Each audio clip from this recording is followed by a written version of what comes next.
Makes a lot of sense, right? Mhm. Makes a lot of sense. So you're always doing well. So I want to hear from other people on the call, right? I want to hear from other superstars on the call. Benita Aramide, what's up now? How are you? Ken Ken. Hello, Benita. Benita, okay. Benita is. You can unmute your mic. Yeah, what's up? Good evening. Yeah, fine. Yes. How's everyone? Okay. So today we're having like a very exciting AMA session, and what are you looking forward to today?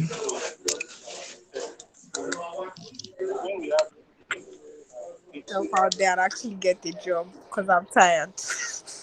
Hey, Jesus, I'm tired too. I'm tired of the status quo.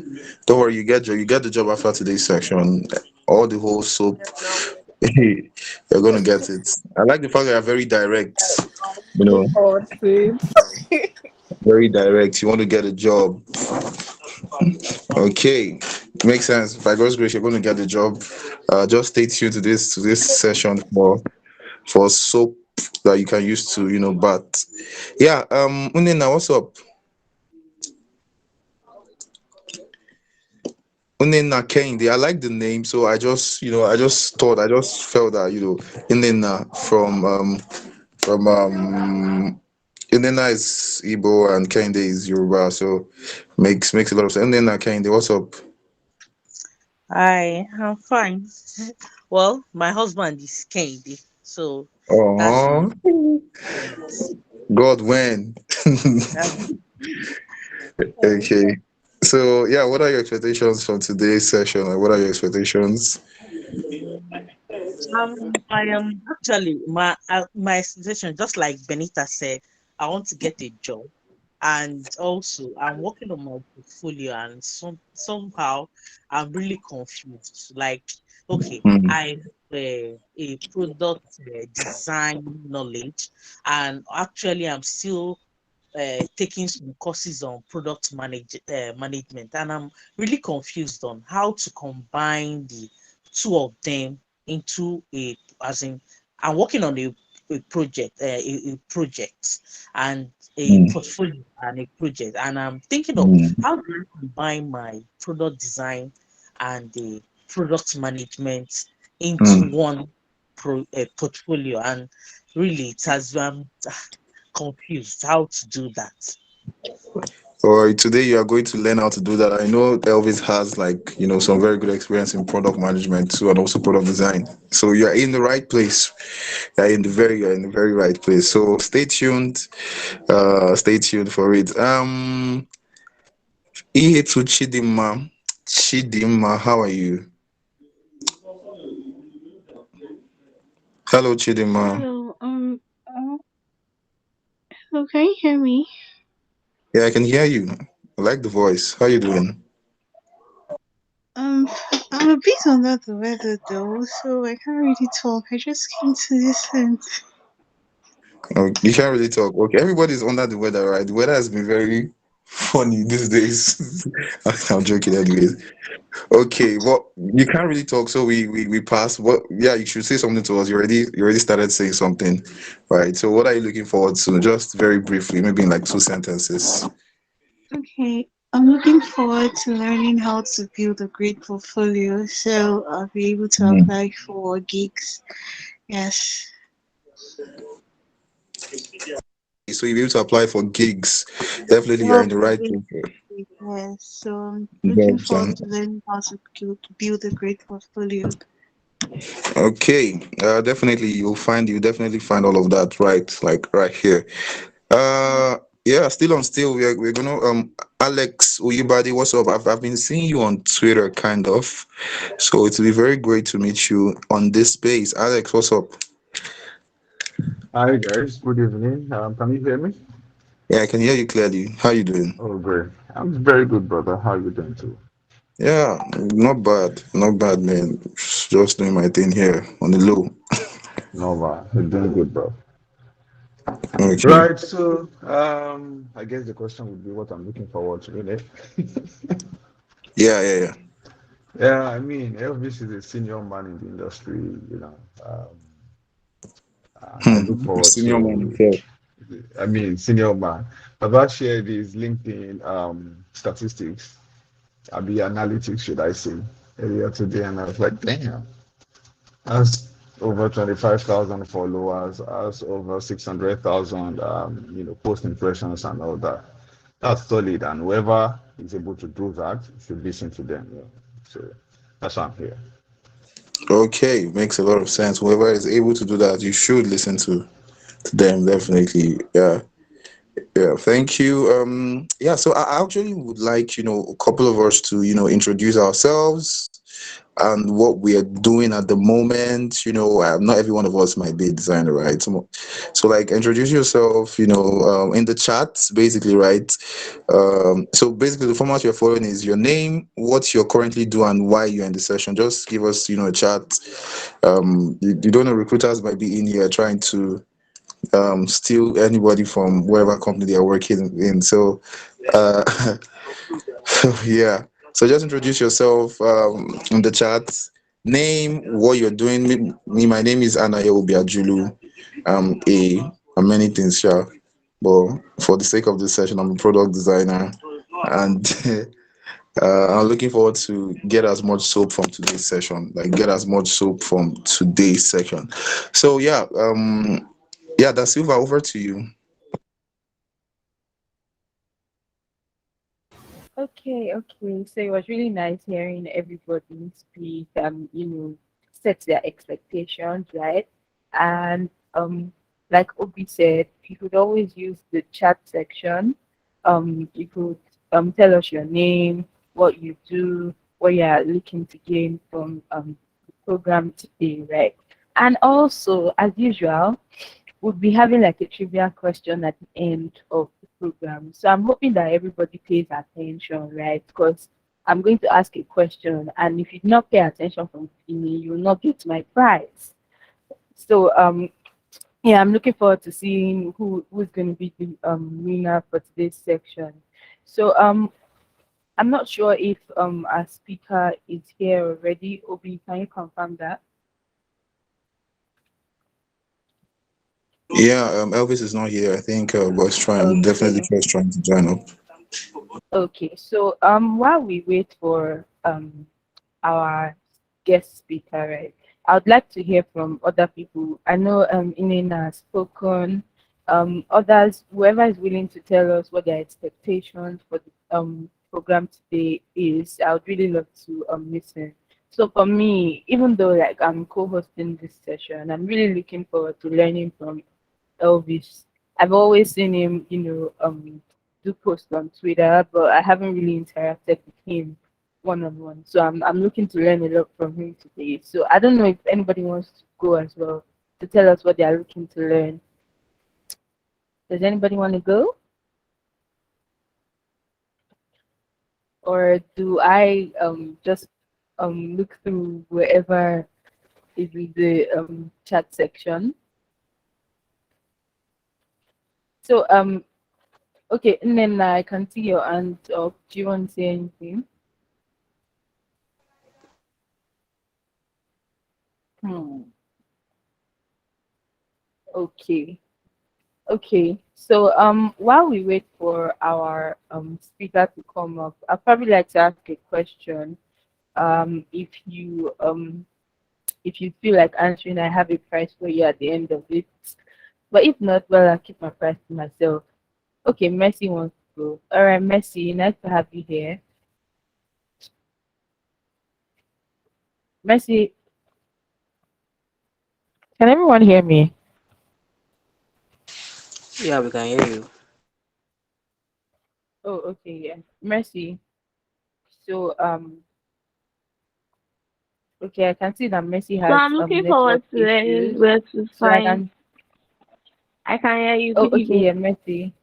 Yeah, I can hear you now. Good evening, Mercy. How are Yeah, so you? I'm looking forward to. Oh, wow. I'm fine. Mm-hmm. My Yes, I network can hear is you. really, really bad, but I hope you can hear me. So Okay. I'm looking forward to Yeah. Yes, definitely I finding can hear you. better to look forward to find better opportunities in tech. Also I'm looking forward to probably revamping my portfolio, you get me? So yeah. And to cut up. Yeah, Mm-hmm. basically. Mm-hmm. We all want them to cut so for us today. Don't worry, you won't be disappointed. Elvis is what I would call Agba designer, Agba of the Agba. So he will definitely be telling us one or two things that we can do. So yeah, I can see Sunday Abelson. I'm not sure if I pronounced that properly. Sunday, good evening. How are you doing? Hmm. And Sunday, hear me. Yeah, good evening. I'm doing very well. Hi, Sunday. How are you doing? Yeah, you got the name right. It's Abel Singh. Oh, okay, So okay. it's That's actually good. my That's first good. time here. Thank Oh you. wow. So So, I'm a what are you graphic looking to designer. learn from today's So session? I really look forward to learning more about building portfolios. Okay. When people know this job or they don't know how to, Oh. you know, get themselves to develop a nice portfolio to attracting people. Exactly what I look Mm-hmm. forward to. Mm-hmm. And like a portfolio is very important because, like, that's what Yeah, very good. recruiters and even your clients will go through to decide if they'll give you the job or not. So yeah, I hope you would enjoy the session, and I'm Thank looking you. forward to hearing your thoughts at the end of the session too as well. Definitely. Thank you very much. Okay, yay! Our guest speaker is around, Elvis Obi. Hi, Elvis.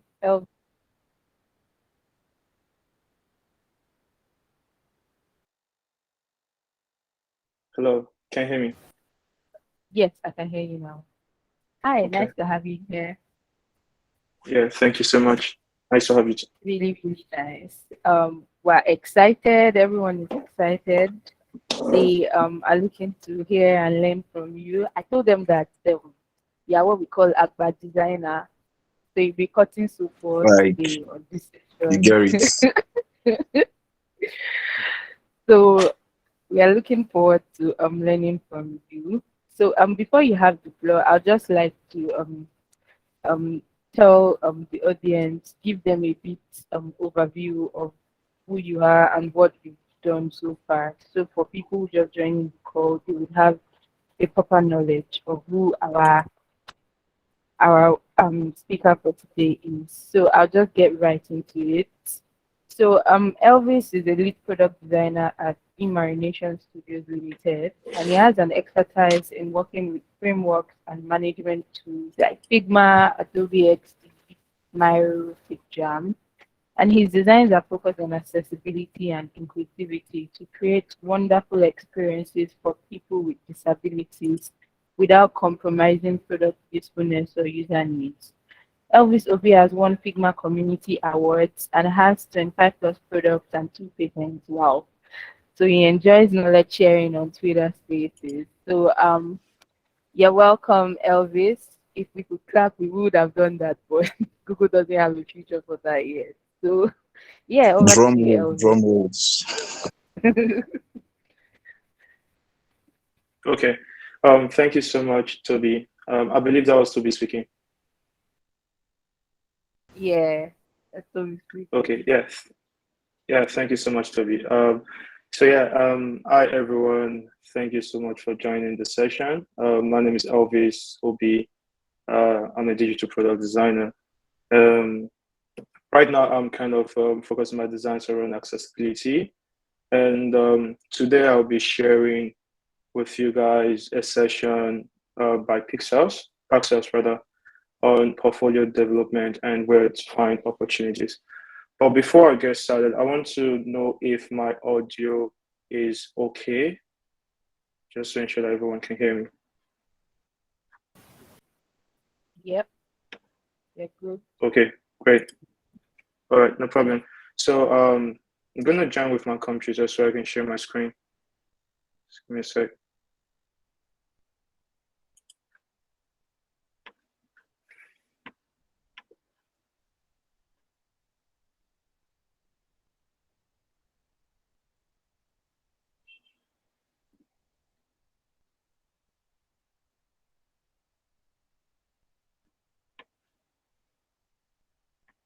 Sorry about that. It's taking. Okay.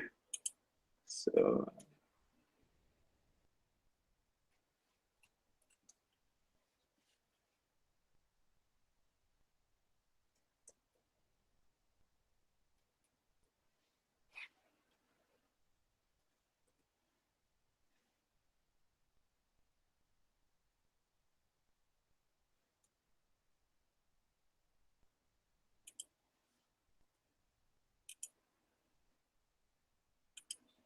Okay. So I'm joining in now.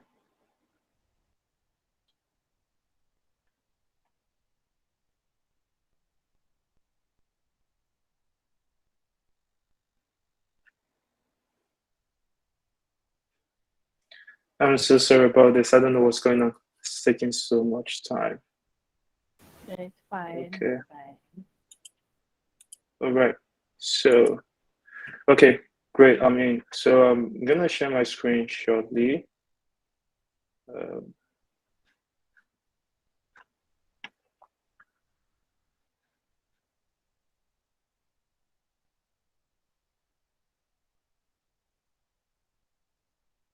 Okay. So I've joined in, but I think Google is trying to refresh it. There's a lot of people in the room. So just give me a sec while it refreshes so I can share my screen. Okay, that's fine. All right. Okay, great. I don't know if anyone can see my screen now. Yes, we can see your screen now. Yes, I can. Okay. All right. So let me run the prototype.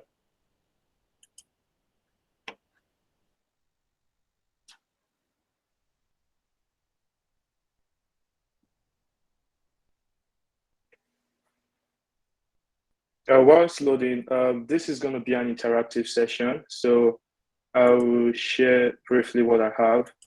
And as soon as I'm done, I'm going to give time for people to ask questions. So whatever questions you have, get them ready, and I'll do my best to answer them.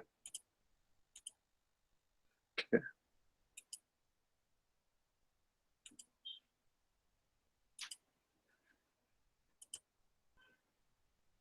Okay, so the topic is portfolio development and where to find opportunities. So first thing, what is a portfolio? A portfolio is a flat case used for carrying loose. And this time, I'm not defining the one we're all familiar with, which is a digital portfolio, right? So let's look at the first term, the portfolio itself. A portfolio is a flat case used for carrying loose sheets of paper or a combination of investments or samples of completed works rather. An example of portfolio is a briefcase, right? So which some of us are familiar with. Now, this term is what where you merge this term with the term digital, right? You have digital portfolio. So digital portfolio is what some of us designers, developers are familiar with today. A digital portfolio is a representation of your works online on a digital platform. So there are various kinds of portfolios, you can have a physical portfolio, you can have a digital portfolio. And digital portfolio can be in two ways, right? You can have the portfolio that you have on platforms like, Dribbble and the rest of them. And then you can have the other portfolio, which is a PDF portfolio. But we're going to get into detail what it is. So an example of portfolio is an artist's display of past works. So that is to say that your portfolio can only contain your previous works or your past works. However, Behance allows you to, if some of us are familiar with it, the platform called Behance, Behance allows you to upload, what we call WIPs, which is work in progress. So you can upload the work in progress of your project or any project you're working on. This is just to help you carry some of your audience along with you while you're working on the project. So that is what a portfolio is. So for the next slide, why do I need to have a portfolio? Our portfolio is really that important. We've all heard of portfolio. We all hear of it every day. once in a while, like what is a portfolio? Do I really need a portfolio? As a digital, skilled person, digitally skilled person, right? Do you need to have a portfolio? Do you need to have, some of your works presented there online or physical, right? Is it necessary? Is it needed, right? So first thing you want to know is that a portfolio is a visual representation of your work and skill at any given point in time, right? Which means if you do not have a portfolio, there is no way I can see or tell, of that skill, right? I can't tell how skilled you are or what it is you can do until I can see a visual representation of it somewhere, right? Which in this case is on a digital platform, right? It is necessary to make it accessible. One thing I prioritize when working on products, anything at all, is accessibility, right? So when you have a portfolio, you need to ensure that people can access it. If your portfolio is not accessible at all times, that that destroys the point of having a portfolio in the first place. You're not going to have a portfolio and not have people be able to access it. Yeah, you need to make sure that people can access your portfolio. So that is why your portfolio should be accessible to everyone. So that's it. It is necessary for your portfolio, to show evidence of your skills, right? Because you can, by skill, I mean your relevant skills. You can have, let's say, for example, you're a product designer and your portfolio is showing codes. It doesn't make sense. That doesn't relate, right? So the same way in product design, right, or UX design, if you're trying to focus on designing for Internet of Things, like for remote controllers, for washing machines, for elevators, platforms or apps that can control physical things, right? You should ensure that your portfolio has a replica or a presentation of those kind of skills you want to show, right? So that is why you need to show evidence of relevant skills, which means for you to have a good portfolio, you need to ensure that the skills that are shown in that portfolio is relevant to what you want people, to take you with, right? Because that is what a portfolio does for you. It speaks for you when you're not there. So I don't want to be viewing your portfolio or a recruiter going through your portfolio, and what they're saying, the message they're getting from your portfolio is entirely different from what you want to show or what you want to present yourself as, right? So that's why it's important for your portfolio to have or show relevant skills. Yes, you do need a portfolio. It's important that if you're looking for visibility as an artist or a tech person, skilled person, whatever it is you're doing, you do need to have some form of representation of that thing in either a physical form or in a digital form. And this is what a portfolio can do for you. When you show evidence of these relevant skills and abilities, right, it convinces those that are looking to hire you, those that are looking to work with you, that you cannot just, you don't just talk, but you can also do the work. That is why it's important to have your portfolio. That's why it's important to have your portfolio, and that's why it's important to have relevant skills displayed on those portfolio. Then in terms of portfolio development, what are some tips that can help you develop a portfolio, right? The first thing you want to do, like any project, some people, you need to understand that your portfolio is like a project. It's like a product, which means if you're a product designer, one of the products you're going to be working on, one of the products you're going to design, or one of the products you're going to spend time working on over and over and over again is your portfolio, right? So take your portfolio as a project. It's important you understand that this is a project. This is a breathing form of life. See your portfolio as something that changes over time, something that changes as you change, something that changes as you upskill, right? It's important. That is why it's a development. You develop a portfolio. You don't finish building a portfolio. You keep building, right? So first thing you do, you gather inspiration, which is what you do when you want to work on any project, right? You gather inspiration, you pick a template, right? So a template is like a guide of, it could be layouts, it could be copy, it could be visuals, it could be anything at all that can help guide you on working on the project. So you pick that template you want to use for your portfolio, and this portfolio, for this part of portfolio development, I'm referring to when you're working on personal portfolio on a website, right? So when you picked a template, when you've chosen your template, right, you try to look out for some of those your best projects and you showcase them. You'll try to use high quality images. This is because you want to ensure people can read through, that the things you have within your project are clear enough for people to read. You're looking for visual clarity.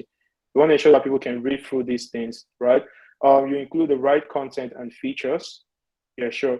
And also, you need to work constantly on improving your portfolio's UX. UX is user experience. Then you can work on your site SEO. SEO stands for search engine optimization, right? Search engine optimization allows your portfolio to be visible, right? So when someone searches for your name, or when someone searches for product designers in Nigeria, right, you need to ensure that your portfolio is optimized enough. You can do this by using some key phrases within your website that you want to reflect you when people search for you. So let's say I'm looking for an accessibility designer in Nigeria, for example, right? If you're an accessibility designer, you should be able to pop up in the results, at least in the first 2 pages of Google, right? That shows you have good SEO for your website. So this is one of the things you need to account for when you're building your portfolio. Another thing is you need to make your portfolio mobile friendly. We've all heard of responsive design, adaptive design. Yeah, this is this is where you need to pay attention, right? You need to ensure that your profile, or your portfolio rather, is responsive enough, which means you need to make it mobile friendly. This is because 90% of people visiting or surfing the website, 90% of people visiting the website make use of their mobile phones when doing so. So there's a chance that I'm going to visit your portfolio with my phone and not my laptop, right? So this is why it's important that you optimize your designs or your portfolio to be as mobile friendly as possible, right? So you need to make your portfolio mobile friendly. Then for the next slide, portfolio types. These are some of the types of portfolio you can find. You have a website. A website portfolio is where you host your work on your own website, which is what I talked about just in the previous slide. Then there's a PDF portfolio. A PDF portfolio is a digital version of your portfolio, but in the PDF, right? So the reason you need to have a PDF portfolios are kind of like the easiest portfolios to transfer. So it's easier for me to send your portfolio to a friend, or let's say I'm a client and I want to work with you, right? For me to, it's easier to send a portfolio across WhatsApp, across various social media platforms, if it's in the PDF format, right? It's not everybody that's gonna have, good internet to access your website, right? It's not everyone that might want to access website, because website you need to navigate through lots of pages. But for a PDF portfolio, straight to the point, as soon as I open the PDF, I'm seeing your work, I'm seeing what you do. So this is why it's important that you have a PDF portfolio. Then physical portfolio, it's not compulsory you have this, right? But if you want to, fine, you can have it, right? Physical portfolio is just a printed out version of the digital portfolio. So it's just like a PDF portfolio, but this time it's physical. You can touch it, you can feel it, right? So you might want to print out your portfolio. If you want to, like, let's say you're going for physical meetings, you want to show people your work, you can have a physical version of your portfolio, right? Then the last one is something that people are not familiar with, and that is awards and mentions, right? Awards and mentions, a lot of people are like, I know you might be asking yourself, how does this qualify for a portfolio? Like, how is this a portfolio, right? Awards and mentions are one of the key ways that convinces your audience or your clients or a recruiter that you know what you do, right? Because your portfolio you can steal a portfolio, right? You can steal someone's work. You can copy someone's design and have it hosted on your platform. There's no way to verify the data that you have displayed on your portfolio that, okay, this is yours, this is not someone's work, right? So what the best way to quantify these things and say, okay, that this is authentic as it can go, right, is for me to see a mention or an award. It's not compulsory you get this. I mean, it's not like you can just get it, right? You need to be awarded by a body, by an organization. And sometimes there are very good people out there who don't have awards. I mean, it's okay. You should make that your goal. You should make it your goal that you must have an award or a mention, but it does add to your portfolio enlargement. When you do have awards and mentions, it makes it easier for people to trust your work. It makes it easier for people to want to associate themselves with you. It makes it easier for people to want to work with you, right? So this is just one of those things that to point out. I also want to mention that this is an error. This is a mistake. It's supposed to be in the next slide. So I forgot to correct that. Then digital platforms for portfolio building. So what are some digital platforms where you can build your portfolio? There are website creation tools like Squarespace, Webflow, Semplice, and some of the other ones, you can check them on Google. There's community inspiration platforms like Dribble, Behance, Figma Community, and Ari.na. So you can check these out. You can check out these platforms and see if they can help you. Then there's traditional social media platforms like LinkedIn. Yeah, LinkedIn can also, social media platforms can also be a portfolio, platform, right? You have, let's take LinkedIn for an example, right? When you have some of your work displayed on LinkedIn, some people will work with you just based on the works you've shared out there, based on the work you've shared with people, right? Sometimes it's convincing enough for you to get clients. Sometimes it's convincing enough for you to get hired by a company. Sometimes it's convincing enough for you to get people to reach out to you, right? So it's important you also target social media platforms. I mean, that's kind of like the easiest way to get your work across there, right? Because there are lots of people there. It has some of the largest audience. The audience you have on social media, you cannot compare it to the audience you have on Dribble, on Behance. Those platforms do not have that much audience, right? And one of the largest, professional networks in the world is LinkedIn because of the number of professional people you can find on the platform, right? So I'm not entirely sure, but I think it's somewhere around 600 million to 800 million users, right? So that's a large network. That's somewhere you can share your works with people, right? And have them, just to show people that, okay, you know what you're doing, you can do, your work. So that's what your portfolio does for you, right? Then, like we talked about in the previous slide, relevant mentions like awards, AWW, free Ws, right? AWWW, ARDS, and CSS design. So these are platforms that give notable awards. There's also Figma awards, right? So when you get awards from these platforms, they also add to your portfolio. It helps enlarge your portfolio. Like I said, it's not compulsory that you get an award, but if, you're not in control of that. But if you do get an award, it's a bonus, and it's something that can really help you. So for the next slide, portfolio myths. So we're going to talk about some of the myths in portfolio building that a lot of people hear every day. Some people say you need to have a lot of experience before you can have a portfolio. It's these are all my perspective, right? This is what I think anyway. So for me, I think it's not right to have that you need to have a lot of experience. You can build a portfolio whether you have an experience or not. I mean, like I said, it's a continuous project. So if you can start building your portfolio from the day you start learning design. After all, you can make iterations over and over again. So you can start your portfolio from the start, from the onset of your career. Doesn't make it portfolio ready, but at least you started something. So do not wait to get to 2 years in design before you start building your portfolio. It's important you build your portfolio as soon as you get started. As soon as you have something to show that you've done some work, you can put that in your portfolio.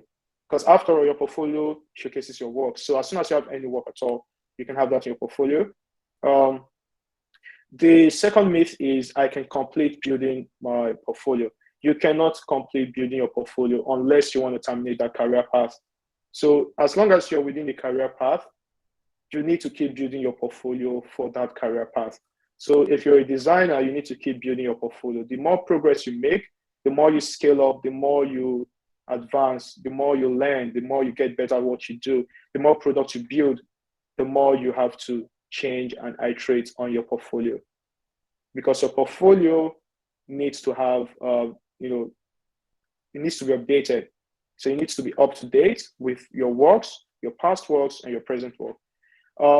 Also, a lot of people think a portfolio is not a product.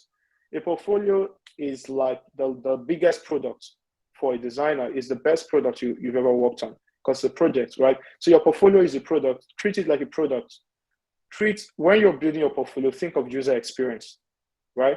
Think of communication. Think of whatever it is you think of in terms of design, in terms of UX, right? Think of that in your portfolio, because people are experiencing these things. People are going to go through your portfolio. They are your users. The recruiter is a user, right? So if your portfolio is too flashy, hard to read, too colorful, depending on the user, right? That portfolio might not scale through as a product or as a usable product.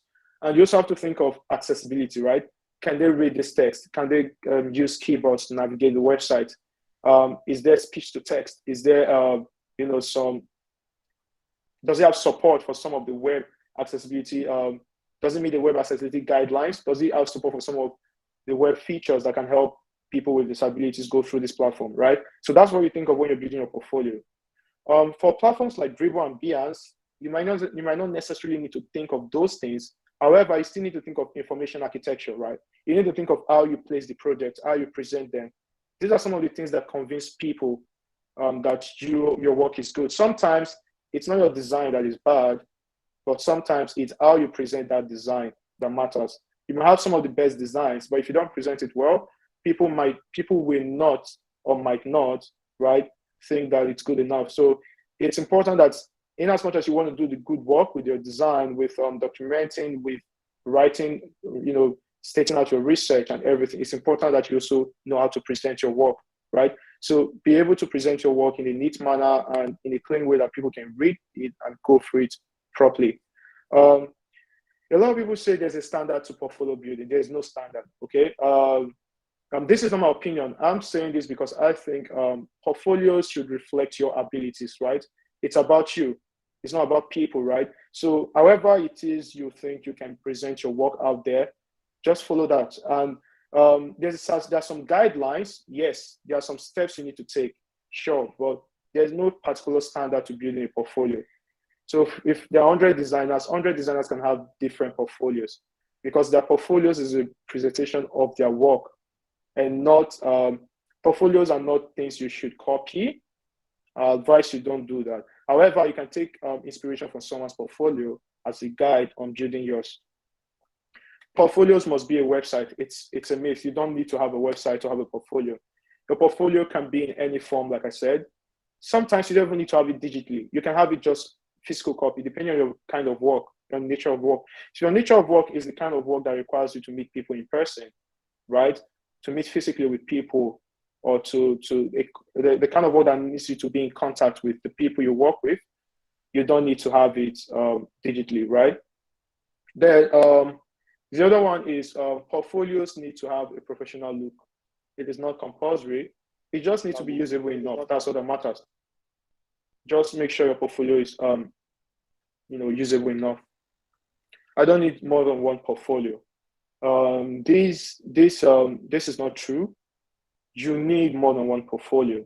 The reason is because there are different kinds of portfolio. There are case study portfolios, which I think Behance is doing kind of encouraging right now. So there's case study portfolios, there's visual portfolios, which we have on Dribbble, and there are just various kinds of portfolios. So if you want to communicate different things to different clients and different people, you need to have more than one portfolio. And for someone that has, let's say, more than one skill, let's say you do 3D design, you do AR and VR, you do UX design, you are in various fields of design, and you want to showcase all of them. It's important that you create separate portfolios, right? Create semi-portfolios for these, for these various skills that you have, so that way, whenever it is whenever you have a recruiter is trying to recruit you for fintech, you can just show them your fintech portfolio. You don't need to show them your whole portfolio, right? Because they might go there and they will see that you're a generalist. And some people don't want to work with generalists. Some people focus on specialists. People who are focused on one skill.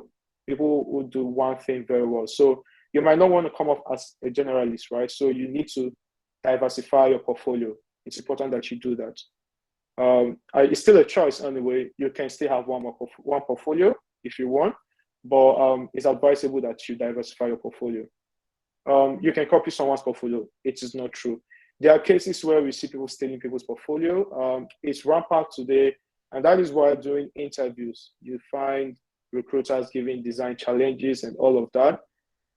That is because of some of the practices within the design space. A lot of people steal people's work and present it as theirs, and that is a big problem.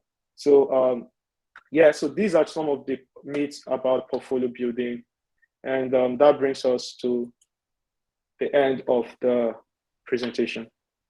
Thank you.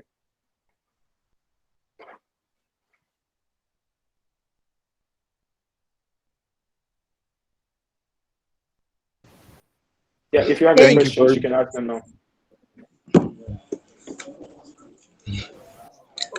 Right. Thank you very much, Elvis. And it's been a very, very nice presentation, and I'm sure a lot of people have, learned a lot from this.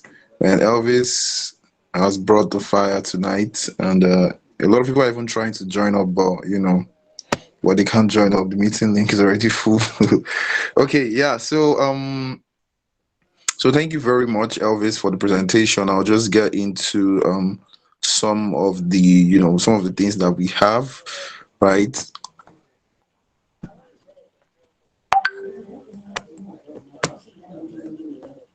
Okay, so I'll just get into some questions, right? But basically the questions will be about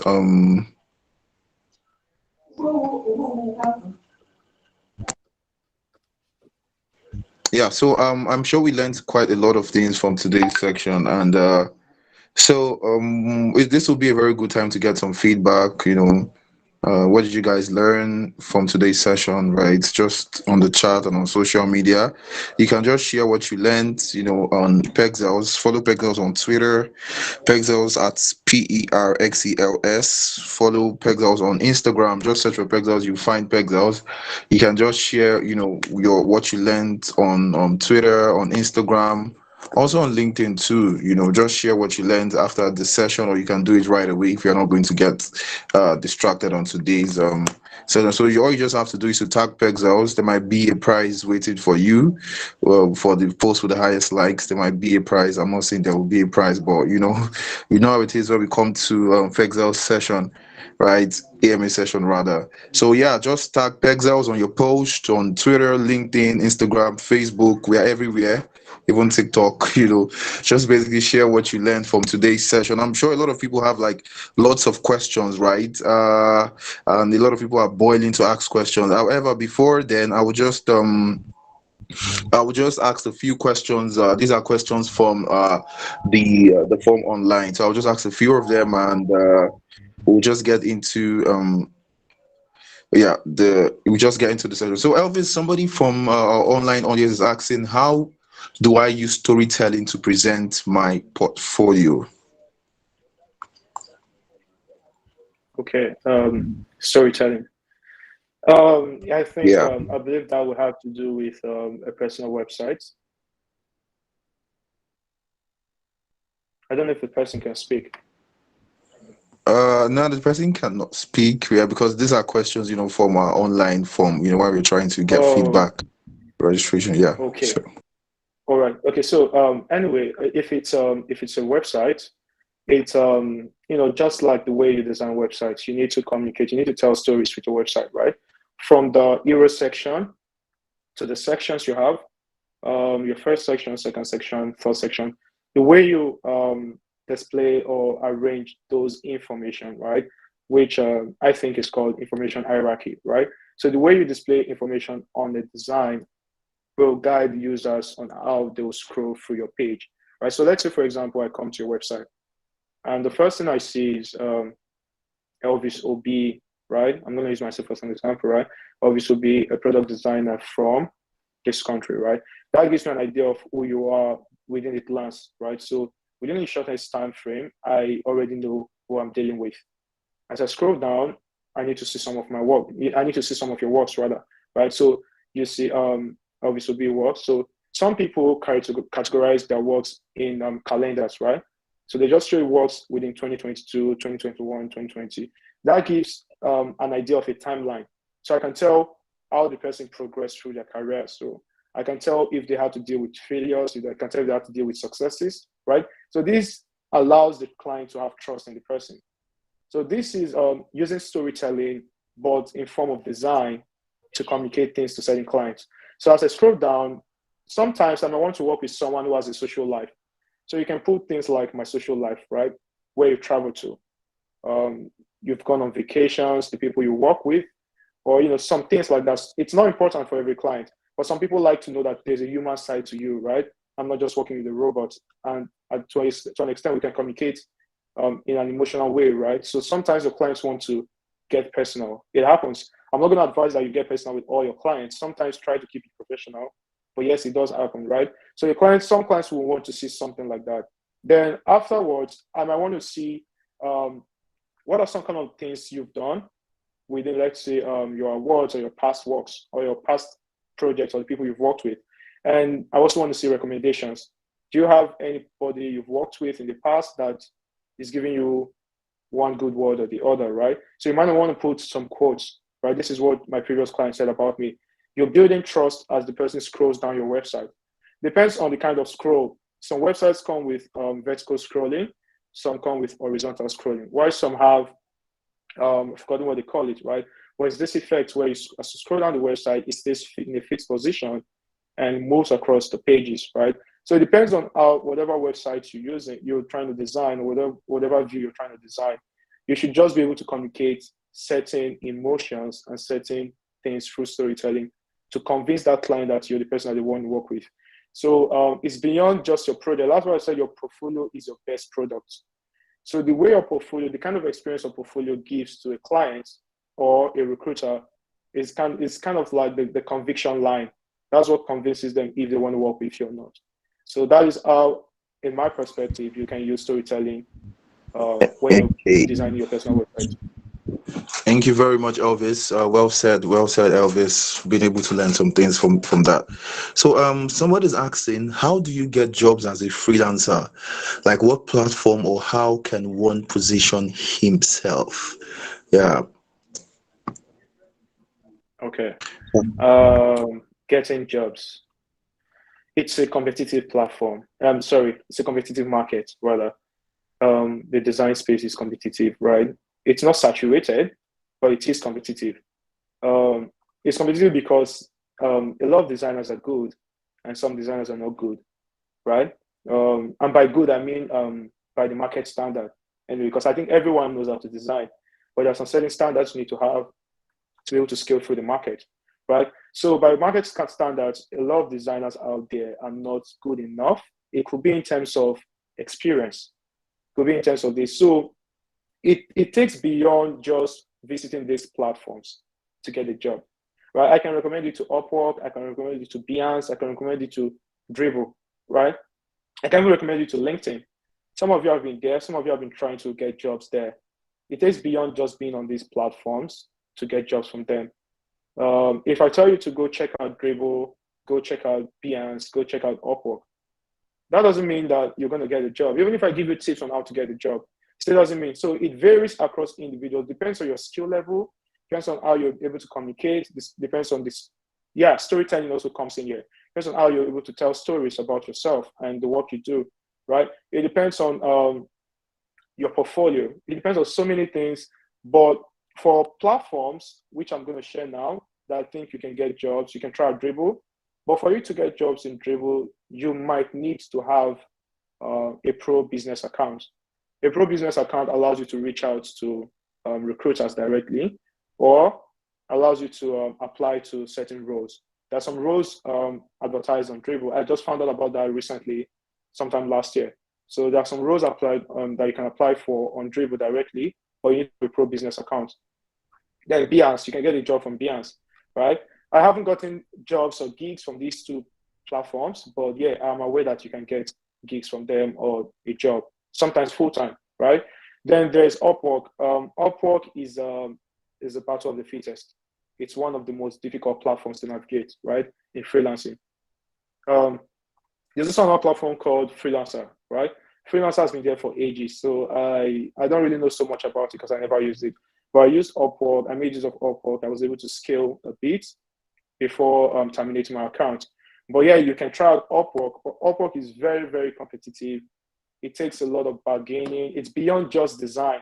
It's beyond just having the skill to design. It takes a lot more. It takes about having the skill to be able to price properly, having the skill to be able to write proposals. So you need to be a very good writer. And you should be able to convince a client within the shortest lines that they can work with you, that you're the right person to work with. And just imagine hundreds of people sending proposals within the shortest time frame. That does not give you the room to think properly before you can write these things. So it wasn't healthy for me, but I'll advise if you want to scale in your career, yeah, you can check out Upwork. And that's if you're a very competitive person, you can check it out.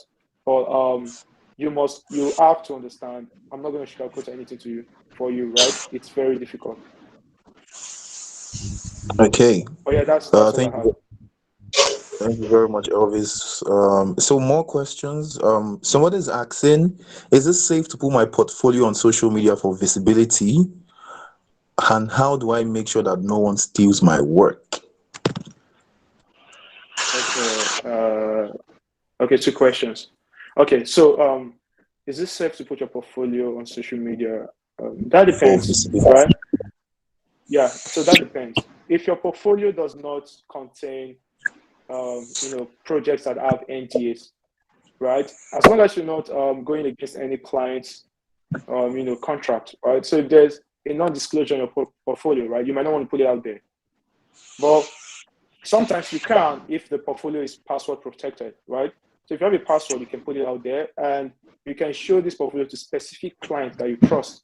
Or maybe you can have them sign an NDA before you give them the password, right? So that works that way, right? So in terms of putting out your portfolio, yes, sure. I don't see the reason you shouldn't put out your portfolio unless you don't want to get jobs, unless you don't want to get clients.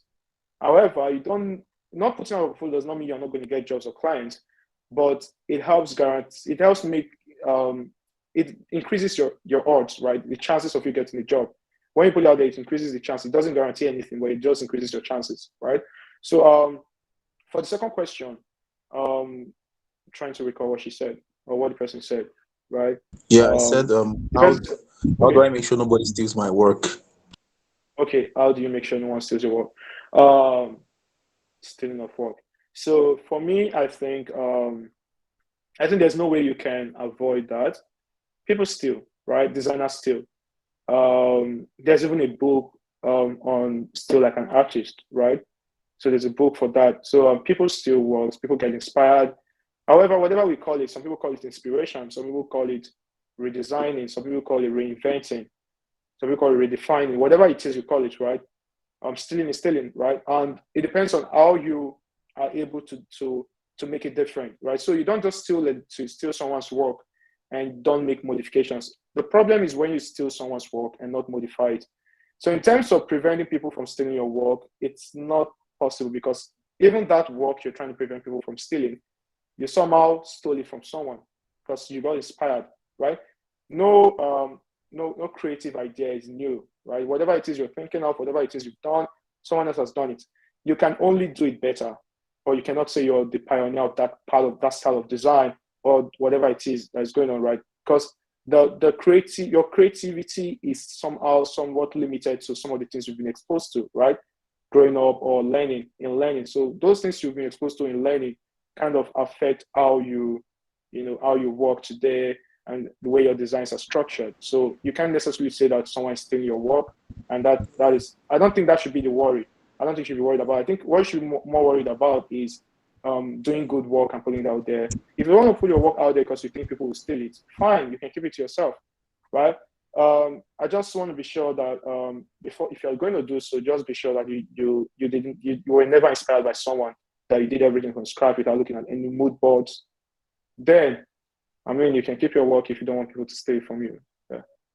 But there's no All way to right. prevent it. Thank you very much, Elvis. I'll just ask this final question before we move on to before I give it over to Da Silva to take questions from people on the call right now. So final question: what are the deal breakers in a portfolio? Like, what shouldn't a designer do in a portfolio, right? And also, Yeah, and also how can I structure my portfolio when I haven't worked on a real life project? Right. So what are the deal breakers in a portfolio? And then how can I structure my portfolio when I haven't worked on a real life project? Yeah. Okay, so for deal breakers, I think not having enough research, not showing your work, right? Because a lot of projects are visual, so people are getting tired of seeing visual designs out there. People want to see more of UX, right? So a lot of people will tilt more towards someone that explains the process or explains what the project entails, right, in detail, compared to someone who just displays PNGs, right? Just designs, right? Just colors. So that is a deal breaker for some recruiters. So that's what I think, anyway. So if you want to avoid that, I think you should focus more on process. You should focus more on building real life solutions, things that can solve people problems, not just design challenges, right? Focus on building real products, real solutions, real flows. It doesn't have to be a full product. It could be a flow, right? It could just be a transaction flow. It could be a flow between the buyer and the seller, right? It could be a flow, a search flow. It could be a filter flow, right? How to filter complex data. So whatever it is, just ensure that you're solving a real problem and you explain the process. So I think if you do have that, I don't think people are going to avoid your portfolio, but people could avoid your portfolio code, right? If you don't have some real life project and if you're not explaining or if you're not, telling people the details involved in working on that project. So yeah, that's the answer for that. I mean, I've forgotten the previous question you asked, the second one. Okay, so So if the you last could question is please repeat that. Yeah. okay, so how do I structure my portfolio even when I have not worked on a real life project? Okay. Um, Real life project. So it depends on what you call real life projects. It depends on what you think is a project, right? It's relative. So if I work if I volunteer, right, to work with other people on the project, I can have a portfolio of what the work I did, right? I can show the full work, then I light what I did within that work, right? So that's why we have in Behance, people can collaborate with people, right?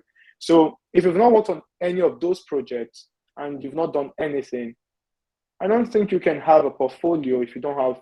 I mean, your portfolio is like a briefcase that contains your works, your previous works. So if there's no work, then you have an empty briefcase, right? So it's not possible to have a portfolio if you don't have any work. So that's why I said it depends on what you define and how you define a real life project. So if your real life project is you waiting till you've worked on your project that has at least 30 screens, then fine. But there are so many ways you can add projects to your portfolio without necessarily scaling up that much or without necessarily working on such large projects, right? But if you don't have any work at all, you've not contributed anything, you've not done anything, it's just as simple as carrying an empty briefcase. You cannot show what is empty. If there's nothing to show, you cannot have a portfolio. So you can only have a portfolio when you have something to show. So that's the way I answer that. All right, thank you very much, Elvis. Da Silva, what's up? Yep, I'm good. Learning a lot. Okay, so let's take questions Learning. from. Mm-hmm. So I can see about three people. So guys, if you'd like to ask questions, just signify by clicking on raise hand emoji on the call, right? And then I'll call you out to ask your questions. So we have Shino Sarao. Shino, how are you doing?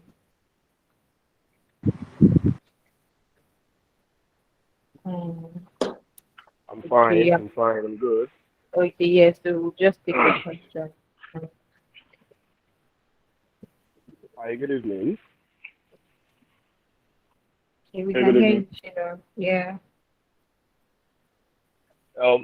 Thank you, Elvis, for.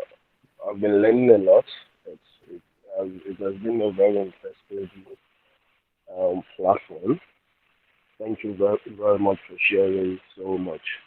For we um, new designers, Yeah.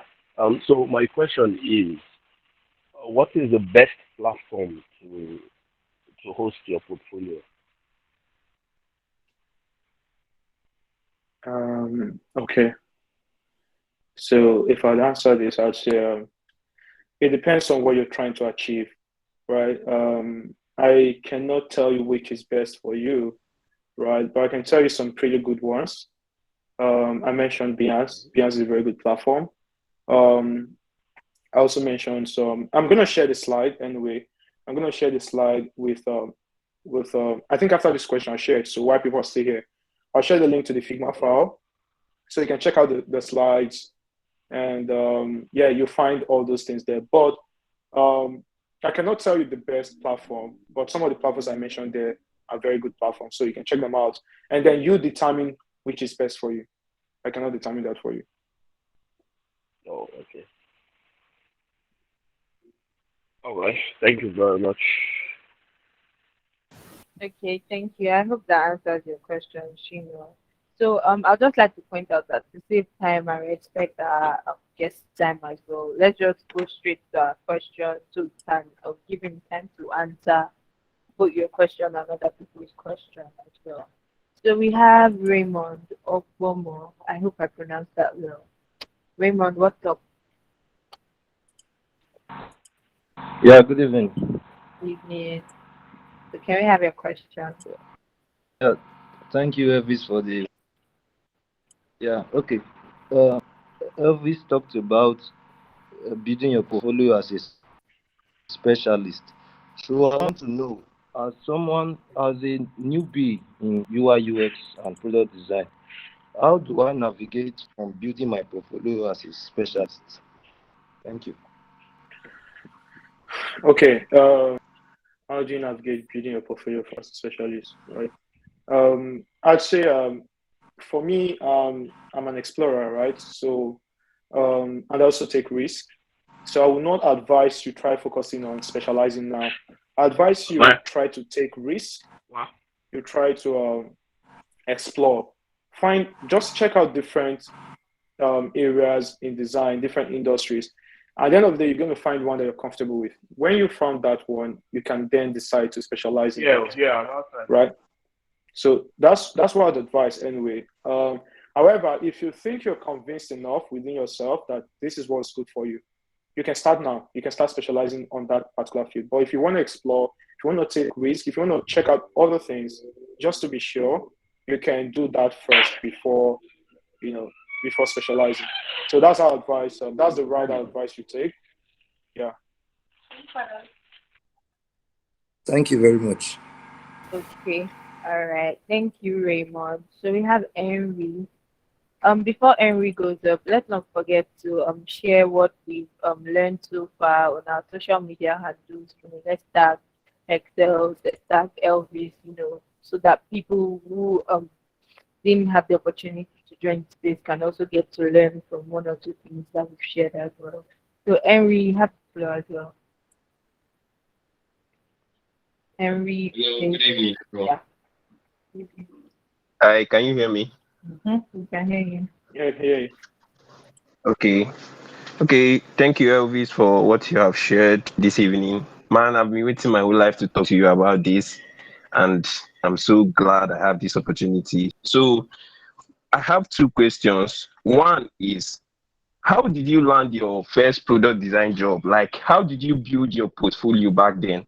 Like, some tips I've been seeing on YouTube and LinkedIn, they say you need to have like 5 case studies at least to apply for like entry level jobs, and all those things. And my second question is, like, what is your design process? Like, I don't understand that question. Like, when I see all those things, because I've seen some like the tips on LinkedIn, I think they asked someone about her design process when she went for an interview, and she was like confused about the question. So I've been wanting to know about this. So this is my two questions. Okay. So the first thing, how did I land my? Uh, that's going to be a long conversation. So I'm going to host a space to talk about how I got my first gig. It's I can't share that with you without sharing the details. Because I don't want you to have the wrong perception and think, oh, this is the way to go about getting your first gig. So I need to share the proper details. I'll host a space on that. While for the second question, what is your design process? Um, my design process is, or when people ask you what is your design process, right? What they're just trying to look for is the process you took while designing. It's just that simple, right? So if I ask you, how do you prepare your rice? Let's say, for example, you want to cook rice, right? And when you make your rice, the process you go through cooking your rice to get it to taste the way it tastes will not be the same process I'll go through. If I try to copy your process, I might get something less, satisfying as yours, right? Or I might get something better, or I might get something worse. So if you want to get, you cannot copy people's design process. Although there's a standard guideline, I will call them guidelines, right? There are standard things that you need to do, research, blah, blah, blah, and the rest of it. But processes are much more, complex than that. So your process will definitely differ from mine, as mine would differ from another person's, right? So when someone asks you what your design process is, just tell them the processes or the steps involved from when you conceptualized your idea to finalizing the product itself, or to development handoff. So whichever processes you take, documentation, whatever it is, just write it. And that is why you have to be very conscious when working on projects. Ensure, try and work on the habit of inculcating consciousness to your projects, right? So ensure you stay focused and conscious while working on a project. This allows you to take notes of those processes so you don't miss them. This way you can tell people the processes involved in designing. And I'll tell you this, right? As a designer, you could have different processes for different products. So the process you take in designing a virtual reality platform might differ from the process you take in designing a fintech product, right? It's relative, and it's all about perception. It's all about what makes your clock tick, right? What works for you? What works for you might not work for me, and I think that is how or what a design process is when they're asking you what yours is, right? They're not asking what is the design process, they're asking what is your design process. So the key word there is your, right? So it should be yours. So you tell them, this is how I go through this is what I go through. As long as it's clean and you can communicate it properly and allow them and make whoever you're communicating it to understand, right? I think you've done a good job. So all the matters is that you can communicate those processes involved in starting the product to finishing the product, and that is yours and nobody else's. So yeah, that's what I'd say. Okay, thank you very much, sir. Okay, Henry, thank you for your question. So we have about four more people, and after that we'll just round up this section. Yeah. Okay, so we have Sorry, Toby. yeah. Yeah, before they go on, I'd like to share something to the chat. So if you're on the call, please go to the chat. I just shared the link to the slide if you want it. I believe Perxels should be able to also list it on your website or share it with you guys later. But that is the link to the site. So if you want the site, you can duplicate it on Figma. That is the link I've shared there. Yeah, you can go on. Okay. So I was just going to say that now we have 5 people that I'll just call their names, and after that we won't be taking any more questions. I'm sorry about that, guys, but we have to respect Elvis's time. He's not only committed to Perxels. So yeah, the 5 people that will be taking questions from Shalom, Melody, Donatus, Babatunde, and Sophie. So Shalom, you can go first.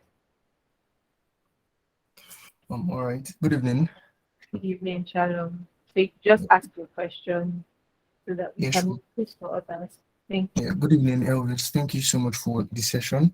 I think my question is: are case studies really important in my portfolio, such that I have to I see people's portfolios and I see them draft out stories of how, okay, let's say they're trying to do storytelling of how they came up with certain designs. Now someone else could actually have really good designs and just post them, and then somebody else has a portfolio that has designs maybe towards the end showing, okay, this is the high fidelity my wireframes, this and this, and then showing a whole bunch of words and everything all together. Our case study is really compulsory in trying to explain my design process. I mean, if I show my designs and I show you that this is how I started, this is my style guide, this is my wireframe, this is my high fidelity, and maybe a prototype and everything, isn't that enough to portray like my design process in my portfolio? So I guess that's my question. Okay. Yes, case studies are very important if you're someone who wants to show process, right? Documented process, right? So depends, right? Well, I think what you're talking about is a design presentation. You can also have a mini presentation of your work. I mean, there's no harm there, right? But case studies are much more complex, right? They tell you the detail of the project, and sometimes they're more of they're more theoretical, right, than practical, right? So what it means is you have more of data explaining what you did, the work you did, text and all of that, than actual designs, right? So case studies are very complex. What a lot of people think is case studies today, I myself also used to think that way, right? Is a design presentation where you just list out the design, you just mention a few features the design has, you mentioned icons, the colors you used, the typography, and all of that. That's a design presentation. But a case study explains a whole lot more, right? It's deeper than just presenting your work. So if you want, there are people who are more interested in seeing a case study of a project. So that depends on you at the end of the day, right? The kind of what kind of people are you trying to attract, right? So if at the end of the day, the kind of people you're trying to attract depends on you. The kind of people you're trying to attract will determine how the kind of work you want to put into writing your case studies. So at the end of it, depends on you, and also depends on how you want to communicate your work to people. So yes, I think they are very, very important, but yeah, they're important but not mandatory. Let me put it that way. All right then. I think because of time, I don't want to like expound so much on the question, but you basically answered the question. So thank you so much. Thank you. Thank you, Sharon. So we have Melody next. Melody, hi. Hi, Toby. Elvis. Thank you so much for this space. I'm grateful. So it happened that I was supposed to have a project on building an e-commerce website for a client. But being an intermediate designer, I would just call myself that because I won't lie to myself. I realized the project is actually going to be very tedious for me at this level, and I declined. I politely told the client that, oh, I'm sorry, my level of knowledge can't do this job as at now. So it gave the job out to another person. So my question is this. I felt there is a better way to approach it because at the end of the day, I felt pained. Like I had sleepless nights because of this, because I knew the huge amount of money I lost. So what's the better approach to handling situations like this, even though I know I couldn't handle the project, please? First off, I'd like to commend you, Melody. What you did is not a lot of people can do this. Sorry, excuse me. Yeah, so what you just did, not a lot of people can do it, right? It shows honesty, right? You know what you're capable of doing. So however you prefer to communicate that to the client. And trust me, if the client does have a project in the future, and they'll definitely remember it, right? So they can also reach out to you later in the future, and you can reach out to them to tell them, okay, yeah, I've gotten better at my craft. This is what I can do now. So even if they don't work with you, you can ask for recommendations because they will probably know other founders or other people who want to work on products, right? However, there are still ways you could have handled that situation, right?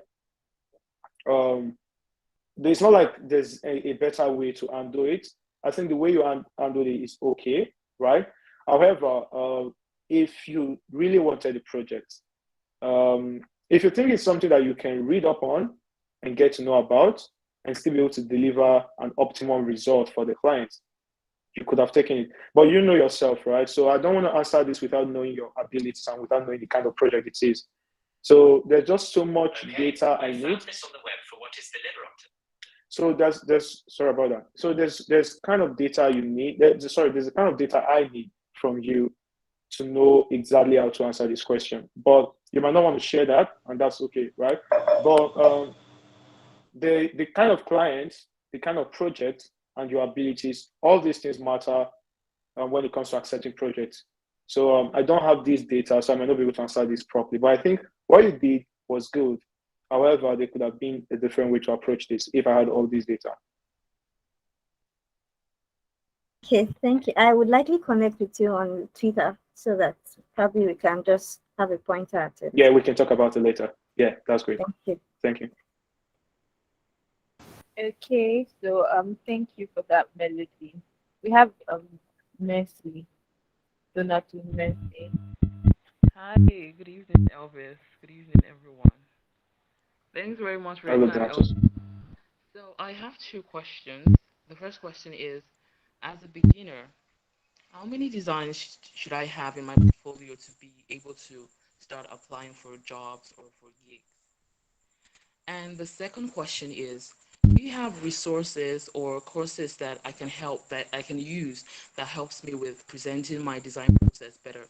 Because I sort of have this belief that there's a difference between being a really good designer and being able to present your design process effectively and in a way that makes whoever is listening or whoever sees your product interested in the product. So do you think there is anything, maybe a book I can read or a course I can take, or maybe certain resources that you can share that helps me with design process, with presenting my design process rather? Because I've seen a lot of people do or present their design process, and I'm like, wow. I mean, it's not my game, it's not my job, it's not my product, but I'm very interested in whatever it is they build. So, do you think there's anything you can share, or maybe tips you can share on how to be really, really good? You understand what I'm saying? Okay, thank you so much, Donatus, for the questions.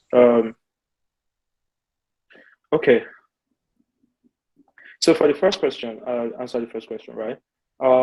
It's a simple answer, right? The minimum I think you need to have is at least 2 or 3 projects. So once you have 2 or 3 projects, you can start applying. But these projects need to be case studies. You can't just have free designs, visual designs. It doesn't do justice. Case studies are much more complex. So that's why having 2 or 3 is enough, right? So if you have at least 2 or 3, you can start applying. That's one. So the quality of the project also matters, but that depends on your ability. So I'd rather not speak on that, right? So for the second question, where you asked for resources, yeah, sure, I have resources. I can share free links with you. I can share it on the Meet session, right? Or I can share it with Perxels, right? And have them share with you guys later. So or you can reach out to me on Twitter, whichever way that works for you, right? So one of the resources, one of them is the Designer's Toolkit, right? We're making updates to it. It's a community project that I worked alongside 9 other amazing designers and product managers, right? So it's a project that can really help you. It's on Fima community. I can share a link to that. So whoever want to make a duplicate of it can make a duplicate of it. It's called Designer's Toolkit. The second resource is a roadmap that was worked on by Rukaya and Mani, right? I can share that with you. Then the third one is a design. The roadmap contains the books you were asking for, right? It contains some books you can read, to get better and present your design and so many other things about design, right? While I can share the last resource link is a career guide I prepared for mentees, right? That can help you go through, some certain stages in terms of career development. You can move from, it's a time frame of six months, right? So the output depends on your input, right? Depends on what you can give. That will depend on the results you get at the end of the 6 months. But it gives you a detailed 6-month guideline on some of the things you can do and some questions you can ask, right? to get better design. So I'll share the links with you guys now, and while the second person and while the next person brings their question. Okay, thank Well, you yeah, I very don't know much. if I've answered your question. Yes, yes. Okay. Okay. So we have just two more people. So Babatunde, yep, show them there. All right. Hi. Good evening, guys. Can you hear me? Hello. Yeah, I can hear you. Good evening, Valentine. All right. Hi, Elvis. Good evening. First of all, allow me to first say that I'm one of your secret big fans. I'm always on your Twitter Spaces. With what's his name now? I'm always there. Congrats on your new crypto. All right. In order not to waste time, I just have two questions. The first one being that can you please recommend like maybe one or two sites that I might be able to upload my portfolio to or case study and password protect? Why I'm asking for this is because in the past 2 weeks I got about three offers that really required me sharing one major case study in my portfolio, but I could not share it because I just completed the project and it's still under development by the front end and back end guys. And you understand that we designers, we sometimes can be bound by NDAs, as you are aware, especially for ongoing projects. There are some people that, okay, yes, it's in short, the entire project you're not meant to share. But I was, as much as I know that I could have shared my portfolio, I could not just, and they really wanted me because of the experience and the industry I was currently in. So I searched and searched, but could not find any good site. I could, Behance, Dribble, it's very, very open. There's no way I'll upload. So a site where I can upload and password protect so that if the recruiter asks, I just give him or her the password. That's the first one. Then the second one is still concerning NDAs. So what do you do when what do I do when okay I've got this amazing case study and there's an NDA on it, but I still want to share it. You understand? Are there ways? What would you advise I do in scenarios like that? In as much as I know that okay, yes, by definition, NDAs are not supposed to, but then I want to be Okay. able to share. Yeah. Okay, yeah, About today. Sorry to yeah, cut you. I believe I've got your questions already. So, okay. regarding the NDA, I cannot give any advice on that. I prefer not to give advice on that. Then, regarding the password protect, you can check out platforms. In terms of there's this Adobe Portfolio. Yeah, you can check out Adobe Portfolio. Then you can check out the platform Wix.com. You can check out um, let me see. Yeah, I think also building your own personal website, you can add it to your design and have someone code it for you, right? So yeah, those are the platforms I can think of right now. If there's any other thing you need, they will be within the presentation slide I just shared, right? They have some of very good platforms you can use to design your website. But in terms of your personal website, yes, you can design the password protection screen. You can have someone write the code for you so that whenever they click on the code, on the design rather, or a project, they need to input a password before they can proceed. So I think you can do that if you're going to be designing your website yourself, right? So that's not going to be a problem if you're designing for yourself by yourself. But if you want to make use of templates, you can check out templates on Adobe Portfolio that require password to view projects. However, you might need to pay for these features. So at the end of the day, just check it out and see which one works for you. Do you want to design your website yourself and prototype it, or develop it yourself on Webflow? Fine. If you want to do that, you can go ahead. Or do you want to to check out platforms that you can pay for that can give you these features? But yeah, that's what I think you can go with that. But for the second question, I'm sorry, I may not be able to answer that. Yeah. All right. Thank you very much. Okay, so our last question for tonight, that's Sobi Joshua. All right. Good evening. Yeah, My good question evening.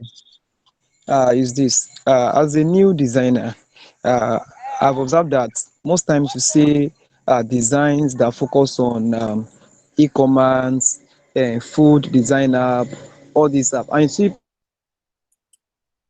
to us. If let's say for example, I also joined the train of those who are also designing that as a newbie. can that still get me enough? Will it usually help me in growing as a designer, limiting myself to these kinds of projects? One. Two is that if I add this kind of project to my portfolio, is there any chance of getting a job with this kind of design? That's my question. Thank you. Hold on, please. I'm trying to type something.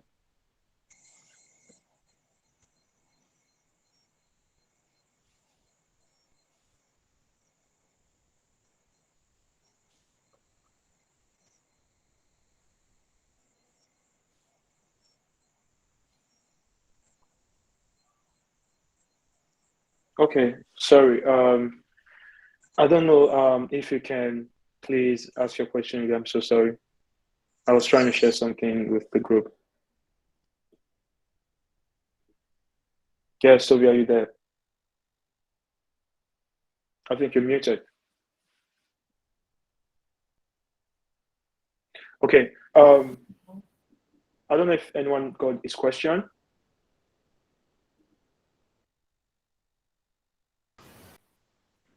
Hi, Sobi. Okay, he was asking if going down the path of using basic designer beginner starter packs like designing food apps, food websites and stuff like that, if he can use those things to get jobs. I believe that was his question.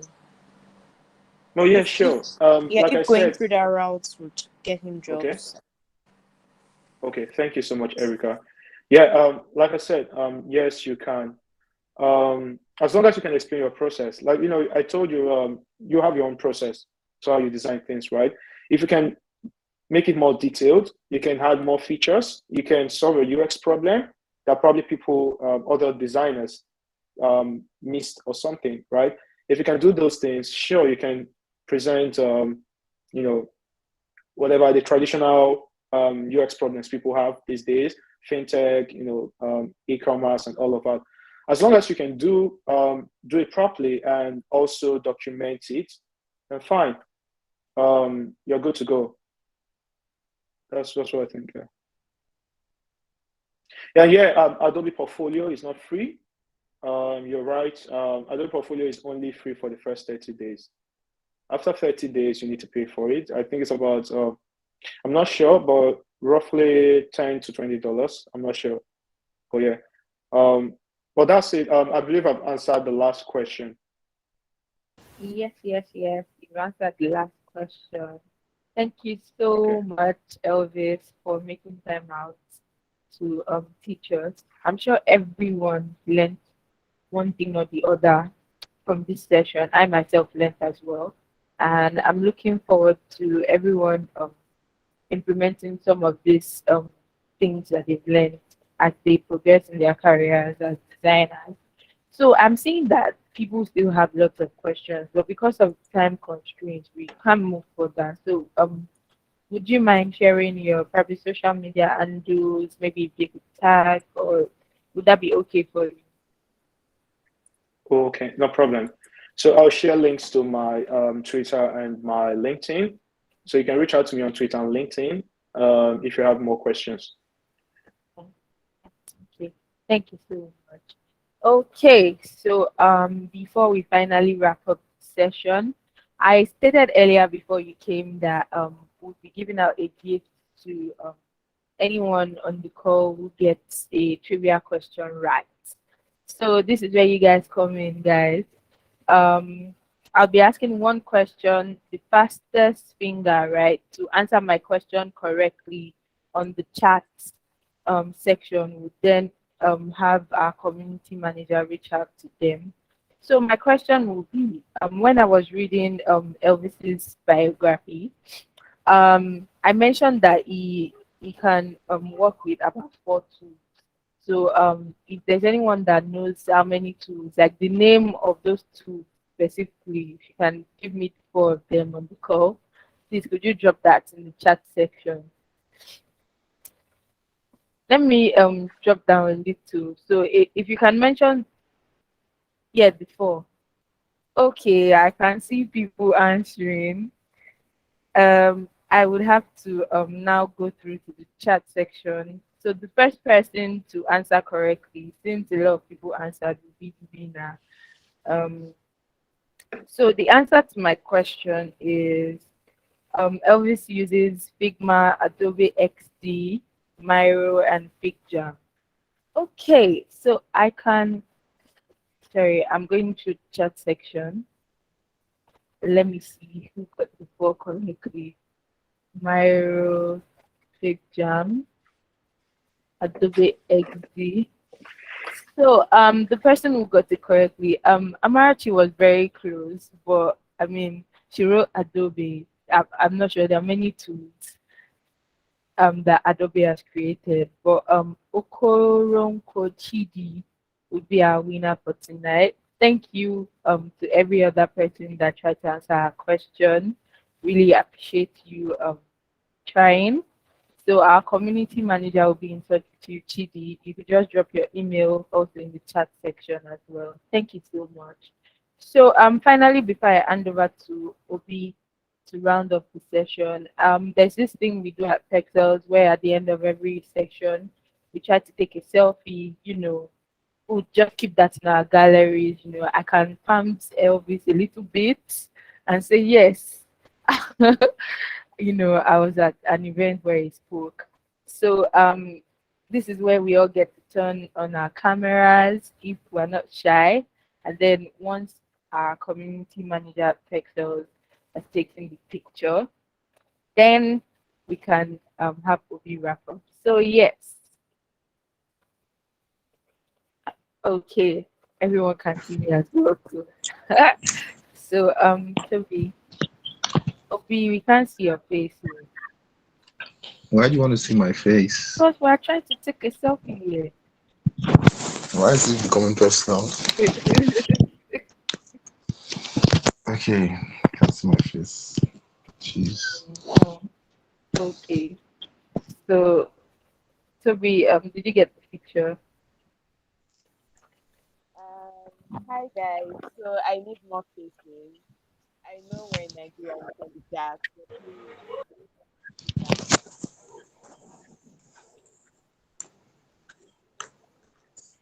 and please smile, guys. I need to see smiles.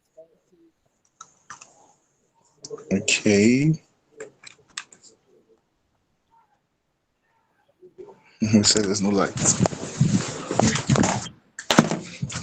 Okay, I got quite a few shots, so that's it. Thank you, guys. Okay, that's nice. So, Obi, over to Right, you. so it's no torchlight here. Okay, so thank you very much, guys, for joining up on today's EMA section. Thank you very much, Elvis, for bringing the fire, for crashing our number of participants on today's EMA session, and thank you for answering the questions swiftly. Um, Please don't forget to share the slides. Okay. Yeah, so please don't forget to share the slide as you indicated. And also, guys, right? Remember to tag Perxels, share what you learned on today's session. Tag Elvis and tag Perxels. Some interesting prizes might just be waiting for you. Right. So thank you very much, Elvis. You all know where to reach Elvis. Elvis will be on Twitter. Elvis will be on Twitter, and also Elvis will be on LinkedIn. Right. So thank you very much. We also have like Twitter Spaces. We have Twitter Spaces on Wednesdays and then Saturdays also. You guys can just join anytime you see Perxels on Spaces. Anytime you just see Perxels, just join like that so we can learn more about design and keep growing in the design space. Right. So thank you very much, guys. Enjoy the rest of the week. Yeah, Obi, Tomorrow, I have a tomorrow is question. Monday. You have a Yeah, can you hear me? question? Yeah, do I get a gift? Do you get a gift? Don't worry, Yeah, will definitely gifts. I mean, gifts. There are so much gifts around, so definitely you will. You will. I'm right. sure. Yeah, thank you. Okay, great. So tomorrow is Monday. Ah, man, I don't know how I'm feeling about this, but I wish I wish you can skip to the middle of the week. Well, so guys, take care of yourselves and be good. Sleep well, please. Just sleep well. Forget about Figma and forget about the things that you need to do. Take care. Bye. Bye.